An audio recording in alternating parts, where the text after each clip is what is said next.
لە پیرمامەوە کە بەناو کۆڕێدا ڕێگەی هامڵتۆن درێژ دەبێتەوە، هەمیشە دیمەنی کۆمەڵێک دەبابە ڕێبواران سەرسام دەکات. موچرکێکی شانازی لە گیانی ئەو کەسانەدا دەهێنێت کە هاوتەمەنی ڕووداوەکانی ڕاپەڕی نیاداری 1991 بوون. لە خەیاڵی گەنجانێکی ئەوەی پاش ڕاپەڕینیشدا چەندان پرسیاری کۆن و نوێ دروست دەکات. ئەم تانکانە بۆ بەجێماون، کێ بوون ئەو تانکانەیان تێکشکاندووە؟ کێ بوون کە سینگی خۆیان کردە قەڵغان بۆ ژن و منداڵی ئاوارەی پشت چیاکان؟ کێ بوون ئامادە بوون دەبابەکان بەسەریاندا بڕۆن بەڵام نەهێڵن، جارێکی ترە و سوپایە بگاتەوە شەقلاوە و گەلی و گەڵاڵە و چۆمان و بارزان و کوردستان. لە 28 ئادارەوە ڕژێمی سەدام هێرشێکی سەرتاسەری بۆ کوردستان دەست پێ کرد، بەڵام گیانی بەرگری هەرما. پێشمەرگەکانی بەرەی کوردستانی لە کەرکووک و لە ڕاپەڕینی ئاداری 1991 هەتا 20 ئادار هەموو باشووری کوردستان ڕزگار کرابوو، بەڵام تەرازوی هێز گۆڕدرا. کارگەیشتەوەی لە 1 نیسانی 1991 دا هێزەکانی ڕژێم ناوەندی هەر چوار پارێزگاکەی هەرێم و چەندین قەزایان گرتەوە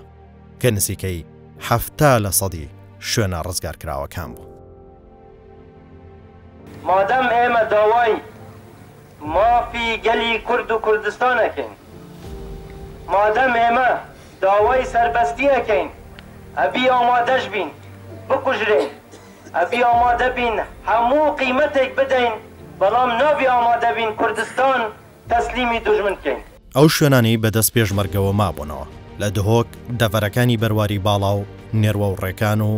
دۆسکی ژووری و پشتی چیای مەتین. لە هەولێر لە شەقلاوە هەتا حاجیۆمەران و سیدەکان و بارزان. لە سلێمانی دەڤەرەکانی پێنجوێن و شارباژێر و بەشێکی شارە زۆر. لێرەدا پێشمەرگە تانکەکانی ڕژێمی بەعسیان تێکشکاند، ئاسکەرەکان دەبابەکانیان بەجێهێشت. ئەم داستانە نیشانی بەرگریەکی کەمیێنەیە لە زەمانێکدا کە بێهیوایی باڵی بەسەر کوردستاندا کێشا بوو. داستانی کۆرە داستانی بەرخودان و یەک ریزی کوردەکانە، لەبەرچی لەبەرەوەی کە تێکڕای هێزە سیاسیەکان لە چەپەوە تاکو ڕاست لە ئیسلامی و علمانی هەموو لەژێر ئاڵای بەرەی کوردستانی کۆبوونەتەوە لەژێر سەرپەرشتی بەڕێز مەسعود بارزانی کە ئەو کاتی سەرکردایەتی بەرەی کوردستانی دەکرد. ڕژێمی بەعس ڕاپەڕینی گەلی کوردستانی خامۆش کردبوو، ملیۆنێک کوردستانی سڤیلی ئاواری چیاکانی سەرسنوور کردبوو.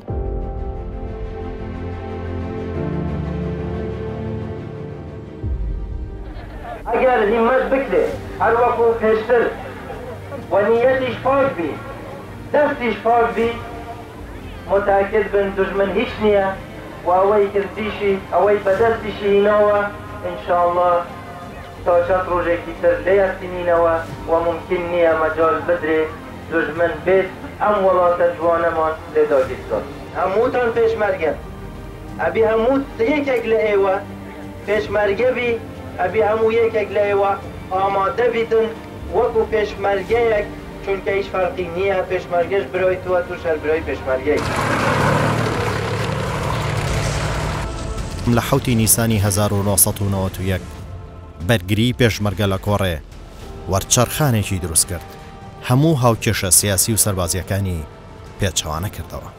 خۆی کۆڕێ شوێنێکی ئیستراتیجیە بۆ شەڕ، شوێنێکی چاکە، ینی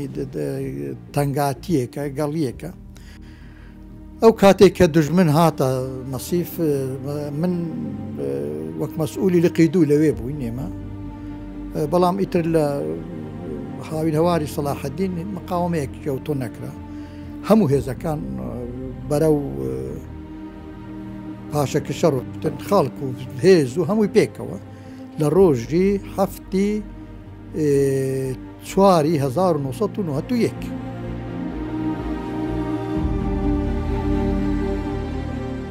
ئێمە لە کۆڕێ ڕۆژی 7 مانگ پاش نیوەڕۆیەکەی لەو شوێنە وەستین لەسەر ئەمری مەسعود بارزانی کە بروسکەی کرد ئەبێ بە هەر قیمەتێک بێ نێڵن دژمن بێ بۆ شەقڵاوە ئەبێ لە کۆڕێ مقاومە بکە ئەمە لەبەرە بەیانی مە خەریک بوون کەمینەکی دانێن بلای هەولێرەوە لە بنلۆفەکانی مەسیف دکتۆر سعید مەسئولی مەبوو مەسئولی قوات بارزان بوو ئەما من بخۆم لەگە ساڵ عوزەیری دابوو وڵا ئەو بوو بەرەبەینە کە چوون هەندێک قوواتی دیکە هەبوون وەکو لەقیدۆ وەکی قوواتی دی گوتان دلێرە مەفرەزێ داین و دلێرەین ئەو بوو دەوری سەعات 11 مەدیت دەبابە سەکەتن لۆفت مەسیفە سەکەتن بۆ مەسیف سەلاحەدین دەوری سەعات 11 نەبوو بە 12 مەدین مەفرەقی مەسیفیان گرت ئەمە بەرە هاتینەوە بۆ لای مەکتەب سیاسی و هەی فرانسی لەوێ شەڕەکی خانی بە خانیمان کرد دوایش کاین ئەمە بە زۆردا هاتینە خوارێ بۆ لای ئاژگەی یەکەم هێرشی سوپاتۆقێنەرەکە لە 7 نیسانی 1991 بوو بۆ سەر مەسیف سەلاحەدین فرقەی 57 زرێپۆش بە تانکی تی 55 پەلاماری هێڵی بەرگری پێشمەرگەیدا لە هێرشێکی خێرا و خافڵگیرانەدا هێزەکانی پێشمەرگەیان ناچار کرد بۆ دەربەندی کۆڕێ پاشەکشە بکەن تانک و هێزی سەربازی عێراق بە دوایانەوە هاتنە خوارەوە شەڕ بوو لە مەسیفی بەرەبیانی تاکو نیوڕۆ دوای هاتینە کۆڕێ دەبا بە هاتنە خوارێ ئێمەش گەشتینە ئێرە گەشتینە نکوێ قەبرستانێ دەبا بە گەشتنە ئێرە دکتۆر سعید بڕیاریدا گوتی جەماعەتێک هەرنە سەیرە جەماعەتێکش بۆە بلای ئەمە 24 نەفەر وەکی قوات بارزان ئەمە بەسەر شاخی کەوتین بەسەر شاخی کەوتین لەو کاتیدا کە ئەمە چۆن بە پندنایی دەخۆی چلێ هەیە چلێ نایە وەڵاهی مە 4 گولار پێچی بێ بوون ئەمە سەر شاخی کەوتین بە ڕەحمەت بێ عوسمان پیرانی ئارپیچێزانێکی زیلەک بوو ئەو خەمەتیش لە تەنش بوو وڵا دێ ئەو گوڵا ئارپێکی هاوێتن دەبابەک شکان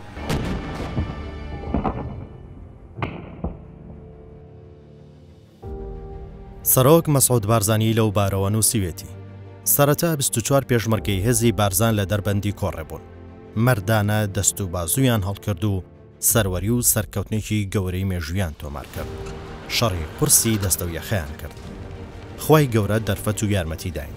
دوای دوو کاتژمێر هێزەکانی ڕژێم بە شێوەیەک شکان کە بە خەیاڵی کەسدا نەدەهات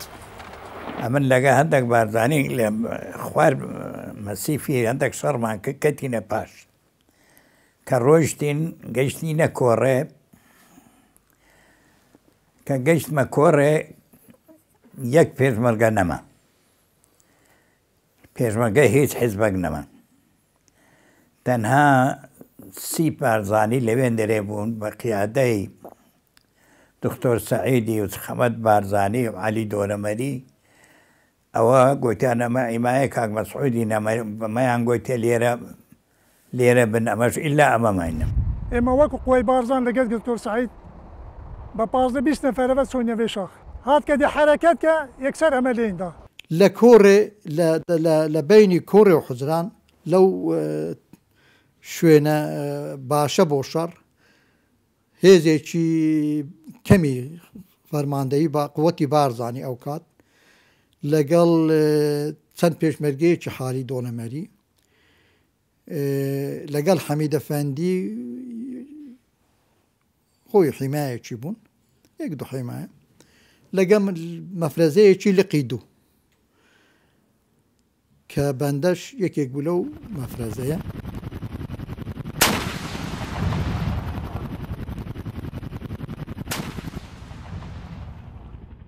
دەوری سعات بابرین دا نۆنی و لەو دەوری دەستی بە حرەکە کرد بەرەو ئەو بەرزایانە هات کە پێشمەرگە ئێمەی تێدا بۆ ئەوەلەن بە تۆبارانی کرد دوایەوەی دەوابەکان هاتنە پێشەوە سەرچاوە مێژوویەکان دەڵێن هێزەکانی پێشمەرگە لە شەڕ یەکەمی کۆڕێدا تەنیا چەند بریندارێکیان هەبووە عوسمان پیرانی هاو بریندار بوو جا گوتی من پجێ پێرن قلت آخر نايت تبجيشني تفعندي كان التوكي ودا ولا خوي جازان بعد نبي بارانز بو كربو الدنيا خرابونا باراني بو ولا ما توين الربيع ما جاريانا بي أزو عاصي يا كم RPC دكتور شهيد عثمان بيراني ليدا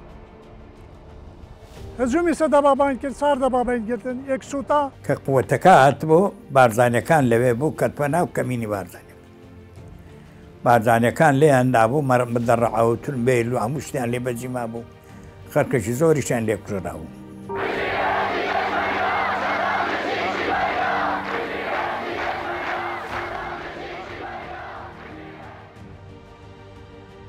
ڕژێم تووشی شکستێکی گەورە بوون. زیانەکانیان بەم جۆرە بووە. 1. بەجێهێشتنی 6 جەنازە. 2. 4 دەبابەیان کەوتە دەستی پێشمەرگە. 3. 7 چەکی کلاشینکۆف کەوتە دەستی پێشمەرگە. 4. 3 ئۆتۆمبیلی سەربازی. سەرۆک مەسعود بارزانی لە کتێبەکەی خۆیدا نووسیوێتی لەو شەڕەدا پێشمەرگەکانی قووەتی بارزان و دەستەی شەهید حالی دۆڵەمەڕی و حەمید ئەفەندی و ژمارەیەک پێشمەرگە بەشدار بوون. لە کتێبەکەدا ناوی هەر 24 پێشمەرگەکە نووسراوە. بەڵام ڕژێم و سوپاکەی پەندیان لە ئەنجامەکانی ئەو شەڕە وەرنەگرت. ڕۆژی 11 نیسانی 1991 بەهێزی نوێ و فەرماندەیەکی نوێوە هەمان فێرقەی سەربازی هێرشی کردەوە سەر دەربەندی کۆڕێ. لەو جارەدا هەموو هێزەکانی بەرەی کوردستانی بەشدار بوون. پارتی، یەکێتی، سۆشیالیست، شیوعی، پارتی گەل، بزوتنەوەی ئیسلامی و حەزبوڵا. بەوەش شەڕی دووەمی کۆڕێ ڕوویدا. بەسەلامدێ جەنابی سەرۆکی پێشی کە هەبوو شەڕی هەفت دەست پێ کرا جەنابی سەرۆکی داوای لێ کرد گوتی بەرەی کوردستانی وەرنە دەربەندی کۆڕێ با دوژمن نێتە پێش دوژمن وەکو هێزی بارزان وەکو زەماهەتا حەمید ئەفەندی حەمەد ئەوی دیکە شەهید مام حالی دوژمنیان شکاندر دەربەندی کۆڕێ وەکو قووەتێک دیکە وەکو حزبێک دیکە بەرەی کوردستانی ئەوانش بەشدار بوون لە شەڕی دووەم.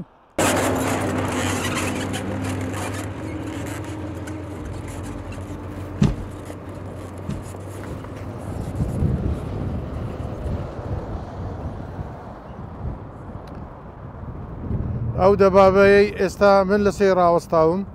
ئەو دەبابەی ساڵی 1991 11 مانگی چوارە کە ئەو کاتی ئەو وێنەیەمان لەسەر ئەو دەبابەیە گرت لە دەربەندی کۆڕێ.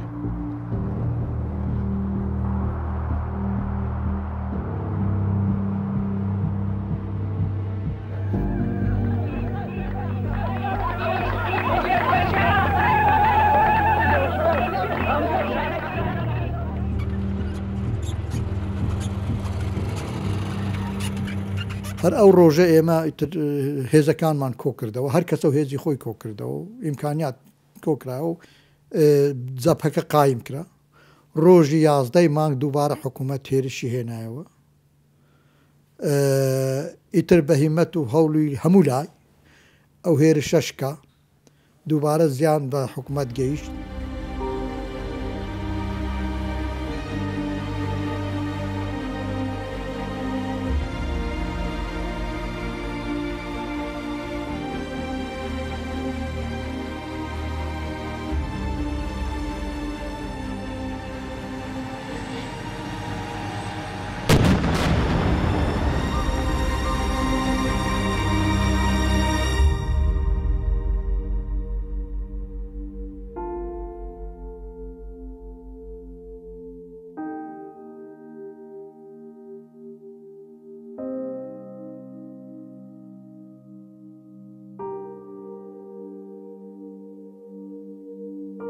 کاتژمێر 5 ڕێکەوتی 11/4/1991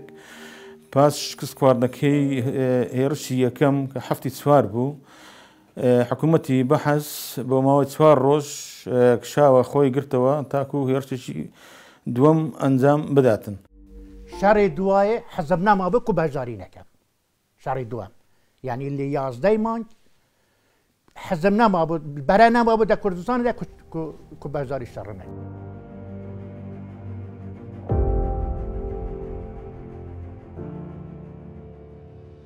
چونکە 11 سال شەهید و بریندارە نەبوون بەڵام 7 سال نەشەهیدی نەبوو نە بریندارە نەبوو یەک لەوا بریندارە ئەس بووم شەهید عوسمان بوو شەڕی داعشە شەهید بە کوڕێکی دیکە دەگوتی کەریم خان ئەم سێ بریندارە لەگە دوو پێشمەرگەی قەهرەمان عەلی سولێمان حەمەد ئەمین مەلا موسا ئەو شەهید بوون شەوا 11 ڕۆژە 11 لەسەر چار دکتۆر سعید هەندی بێ مرۆڤێکێ مێرسەر بووتە جەپەیدا لە خەتی جەپەی و لە جەپەیدا و ئەنی مرۆڤێکێ هەمە شۆڵا بوو وەڵاهی بەلای لایە پێشمەرگەوە ئەنی کابراایەکی خاکی بوو دوای شەڕ تەوابوونی شەڕ دیار بوو برادرانی بەرەی کوردستانی کاک کۆسرەت و مامۆستا سعد و پاڵە باوانی و کانەبی گەورەی حیزبی شووعی و حەسەن چێستانی و چەند نەفەرێکی تر کرد داوای لێبوردنیانەکەم ئەوانم لە بەرچاو بوون هاتن بۆ لامان وەڵا کاک کۆسرەت قسەکی بە پێ هەڵگوتنەکیشی کردین گوتی پێشەوەی سەلام کە خوا حەقا گوتی بارزانیەکان ئیسپاتتان کردەوە کە کوڕی ڕۆژی تەنگانە ئەمە گوت چم گۆ زۆر دەوێم جەنابێ سەرۆک بارزانیەکەکێ مەسوود ببینم گۆڵی ئەو vێگاوێ لە کۆرەیی نەوە شەردێک گۆ باشە بەگاویژی گۆ باشە ئەو لە کوی مدوێ بشم وێرێ مش ببێ ناوا شەر ئەجی تەمبورا من هەیە زانە کێفاوانات گۆ باش ئەمێ هەرم وێرێ ئەم چۆن ئەم هاتن کۆرێ ئەمەدی جەنابێ کەک مەسوود وان گەل پێشمەرگە سەرۆکتیا شەڕ و پێشمەرگە ئەو جەنابێ سەرۆک بارزانی دمەشاند کوتهاتی ناوا شەر ئەم گۆ قوربان تۆ لە کوبەژی وەرم نەتوێ خزمەتا پیرۆز دەکێ ئێمە چێ بکێمە ئەجی وەرم دی کێفاوی هات گۆ دەکاوێ ئارپێچیا خو بینێ کا دەبینێ وەگاوێ دەرکەت بە ڕەحمەتی تحسین تەهاجی لەگەلمە بوو وەلەم دانیشتن و گوتن ها پێشمەرگێمە ویلایینە بێ ئالیانان و گۆ دپارێزن لێ هێلێژی یێ عێراقێ هەنە گۆ ئەم لە هەمبەرێ هەڤن یانێ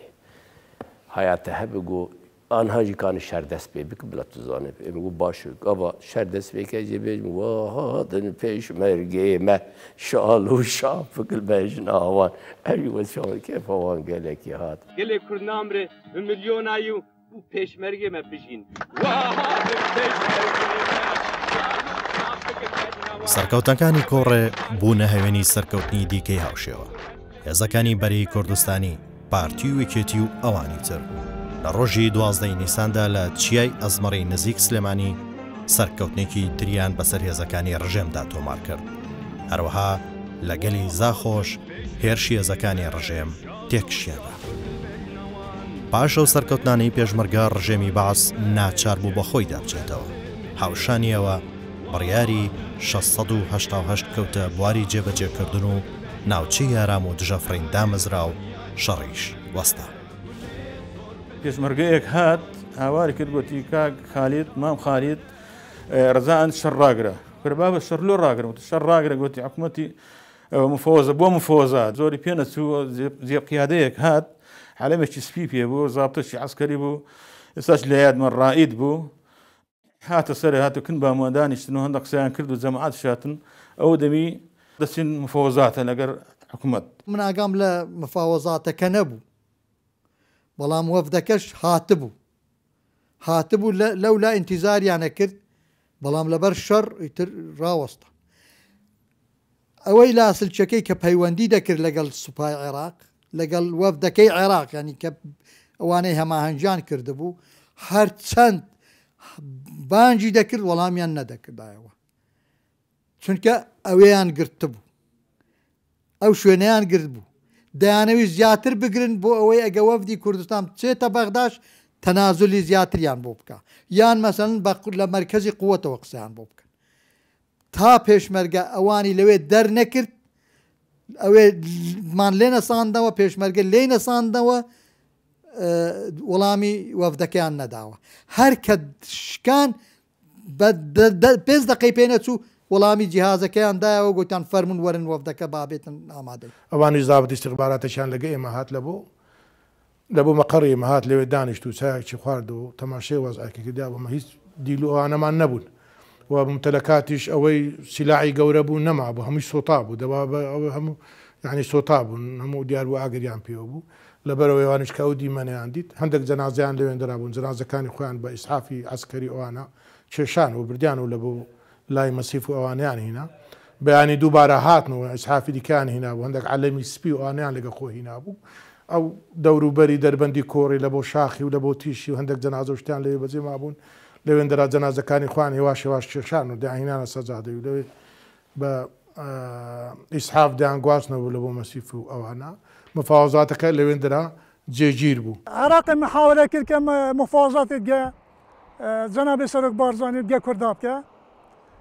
ئەو بوو وەفدەکەوان هات هێواریەکی لێرە سەعات 9 چار بوو ئەلێرە هات حەمید ئەفەندی و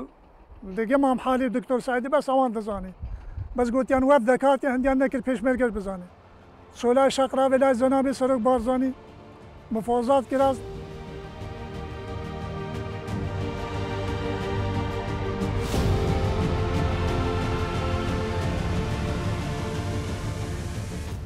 داستانی کۆڕێ زۆر گرنگ بوو لەبەرەوەی جەیشی عێراقی سوپای عێراق زۆر مەترسیدار بوو حەقیقەتەن ڕۆژی هەفتی مانگ ئەو ترسەی کە هەبوو نەما و پێشمەرگە ورەی بەرز بوویەوە کوردستان شۆڕشەکان یەک لە دوایەکی کوردستان زۆربەی زۆری داستانی دروست کردووەیان داستانی لێ ڕووداوە بەڵام لە هەمووی گرنگتر بەڕای من داستانی کۆڕێ بوو بابیشم ئەو کاتی ینی بەڕاستی دەورێکی زۆر کاریگەری هەبوو زۆر پێی خۆش بوو زۆر پێ دڵخۆش بەوەی کە مەسەلەن کورد سەرکەوتو بوو لێرەدا دوای ئەوە تەمان زۆر شتی تر ڕوویدا لە کوردستان لەو داستانەی کۆڕێ بەڵام هەمیشە کە پیاو بەوێدا تێئەپەڕێ بە حەقیقەت ئەو ڕۆژەی دێتەوە یاد کە هەم ڕۆژێکی ناخۆش هەم ڕۆژێکی خۆش لە یەک ڕۆژدا نەخۆشی و خۆشی و نەخۆشی دروست بوو ئەو کاتێک کە من لە مەسیف ڕۆیشتم بە نائومێدی ڕۆیشتم وەک بەرپرسێک لە مەسیف چوومە خوار بەرەو کۆڕێ سوپای عێراق هاتە مەسیف زۆر ناخۆش بوو بەڵام ئێوارەکەی کە ئەوان شکان ینی زۆر خۆش بوو ینی لە یەک ڕۆژدا گۆڕانکاریەکی زۆر گەورە بۆیە نابێ نائومید بین گرتنی مەسیف کە نائومید بووین شکانی سوپای عێراق لە کۆڕێ کە ئومیدمان بۆ پەیدا بوویەوە بۆیە ئەو ڕۆژەم هەمیشە دێتەوە بیر بە حەقیقەت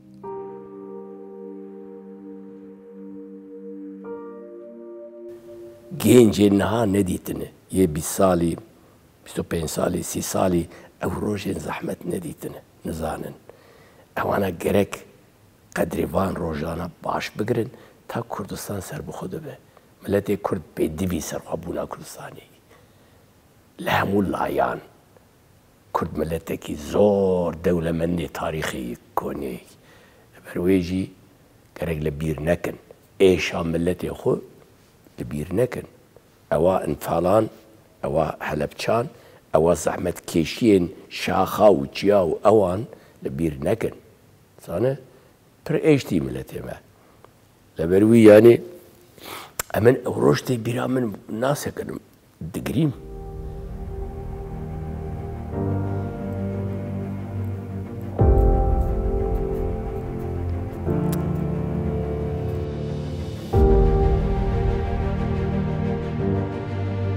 کۆڕێ پادسەنجی هێزی گۆڕی داستانی کۆڕێ وە سەرکەوتنی پێشمەرگە لە داستانی کۆڕێ شەڕی لە هەموو جەبهەکانی تڕاگرت وای کرد ڕژێم داوای دانوستان و گفتوگۆ بکات دەستکەوتەکانی یەکجار زۆرن یەک لەوانە ئەوە بووکە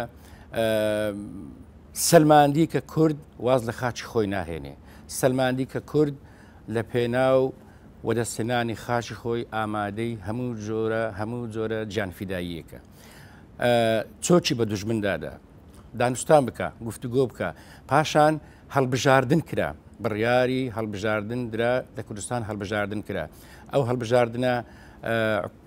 حکوومەتی هەرێم و دام و دەستگاکانی ئیداری لێکەوتەوە ئەو فراغە ئیداریەی کە بەخشانەوەی دام و دەستگاکانی میری لە ناوچەکانی کوردستان هات بۆ پێش پڕکرایەوە جگەلەوە ڕێکەوتنامەی 688 ئەنجومەنی ئاسایش کە دەرچوو بۆ بەرگریکردن لە کوردستان و دیاریکردنی ناوچەی دژەفڕێن کە بە خەتی 36 ناو بردراوە خستنی عراق بۆ ژێر بەندی حوتەم کە نەتوانێت هێرش بکاتە سەر ئەو ناوچانە و دەیان دەستکەوتی دیکە کە ئەو ئازادی ئەوڕۆ ئێمە هەمانە لە نەتیجە و دەرەنجامی ئەو بەرگریە بووکە لە داستانی کۆڕێکرا نابی کورد دەست لە خۆڕاگری و مقاومە هەڵگر ئەبەدەن دەبێت پێشمەرگە بیر لەوە بکاتەوە ئەگە خۆڕاگر بێت دژمن لە بەرامبەری تەسلیمی ئیرادەی دەبێت. شەرێ کۆرێ یەکەم جار دبوو شەرێ جەپەیی و جەنابێ کەک مەسعود بخۆ سەرکێشیە ویشەڕی دکرد. هیویاک یعنی هیوایەک دا ملەتێ کورد کو یا کوردستان یان نەمان گوتنە بارزانیە نەبەر. یعنی جەنابێکێک مەسعودجی ئەنی ولوێ گوتنی چوو یان کوردستان یان نەمان.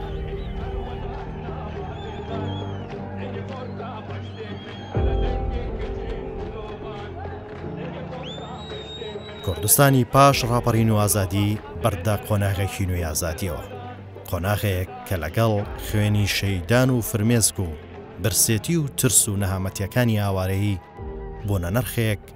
کە ئەمڕۆی هەرێمی کوردستانی فیدراڵیان بەرهەمهێنا.